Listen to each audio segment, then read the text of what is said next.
சிவ வழிபாட்டிற்கு மிக மிக முக்கியமான ஒரு நாள்னா அது பிரதோஷ நாள் தான்.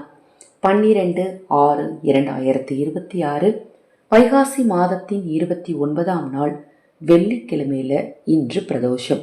இந்த பிரதோஷ நாள்ல இருந்து தினம்தோறுமே நான் சொல்லக்கூடிய இந்த ஒரு பரிகாரத்தை செய்யுங்க.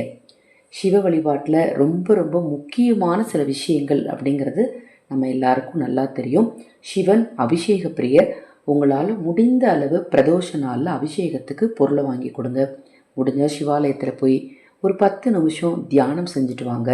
மன அமைதி உங்களுக்கு கிடைக்கும். உங்கள் குடும்பத்தில் நல்லது நடக்க ஆரம்பிக்கும். சரி, பரிகாரத்துக்கு தேவையான அந்த பொருள் என்ன, எப்படி செய்யணும் அப்படிங்கிறத தெளிவாக தெரிஞ்சுக்கலாம். பதிவை பார்ப்பதற்கு முன் ஒரு சிறிய அறிவிப்பு. அக்ஷய பாத்திரம் உணவளிக்கும் திட்டத்தின் மூலம் வைகாசி அமாவாசை நாளில் ஆதரவற்றவர்களுக்கு உணவளிக்க விரும்பினாலும், உங்கள் தனிப்பட்ட பிரச்சனைகளுக்கு பிரத்யேகமாக பரிகாரங்கள் செய்து கொள்ள விரும்பினாலும் 9344692042 இந்த வாட்ஸ்அப் எண்ணிற்கு தொடர்பு கொள்ளுங்கள்.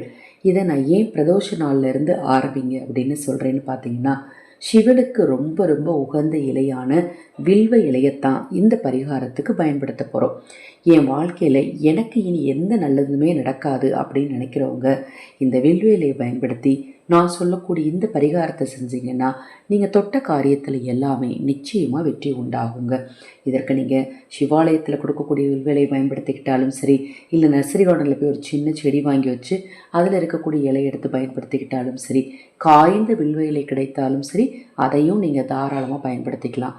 இல்லை பக்கத்து வீட்டில் செடி இருக்குங்க, எங்கள் தெரு கார்னரில் ஒருத்தங்க வீட்டில் செடி இருக்குது, அதை எடுத்து பயன்படுத்திக்கலாமா அப்படின்னா தாராளமாக பயன்படுத்திக்கலாம், தவறு கிடையாது. தினமும் காலை எழுந்து குளிச்சுட்டு சிவனை மனதார வணங்கிட்டு இந்த வில்வ இலையை வச்சுக்கோங்க. இந்த வில்வ இலையை ஒரு டப்பாலையோ அல்லது விபூதி பாத்திரத்துலையோ, விபூதி வச்சுருப்பீங்களா பூஜை அறையில், அதுலேயோ வச்சுக்கோங்க. வச்சுட்டு நீங்கள் வெளியில் கிளம்புறதுக்கு முன்னாடி அந்த வில்வ இலைக்கு மேலே கொஞ்சம் சந்தனத்தை தடவிக்கோங்க. கொஞ்சமாக சந்தனத்தை எடுத்து தடவி அந்த சந்தனத்தை அப்படி வில்வ இலையோட கையில் எடுக்கக்கூடாது, கையில் எடுத்து சந்தனத்தை வில்வ இலையில் தடவிட்டு அந்த வில்வ இலையை உங்கள் நெத்தியில் வச்சுட்டு போகணும். அது உங்களுக்கு நேராக வராது. அதனால் நீங்கள் நேராக வரணும் அப்படின்னா நேரான வடிவமைப்பில் கூட வச்சுக்கலாம், தவறு கிடையாது. அல்லது சின்னதாக வச்சுட்டு அதுக்கு நீங்கள் அப்படியே நெத்தியில் வச்சுக்கிட்டிங்கன்னா உங்களுக்கு நெத்தியில் நேரான ஒரு வடிவமைப்பு வந்துடும். இலை முழுக்க சந்தனத்தை தடவி தூக்கி நெத்தியில் வச்சுக்க நான் சொல்லலைங்க. உங்களுக்கு தேவையான அளவு நீங்கள் எந்த சைஸில் பொட்டு வைப்பீங்களோ அந்த சைஸில் வில்வத்தில் சந்தனத்தை தடவி அந்த வில்வத்தில் உங்கள் ஆக்ஞா சக்கரத்தில் வைத்தால் உங்கள் வாழ்க்கையில் நல்லது நடக்கும். நெற்றிக்கண் சிவபெருமான் இருக்கக்கூடிய ஒரு முக்கியமான இடம் நமது உடலில் நம்ம உடல்லையும் இந்த 2 கண்களுக்கு மத்தியில் நாம் சிவனை நிறுத்தணும் அப்படின்னா இந்த வில்வ இலை மேலே தடவிய சந்தனத்தை நெத்தியில் வச்சா போதும், சிவன் நம்ம கூடவே இருந்து நம்மளை வழி நடத்துவார்.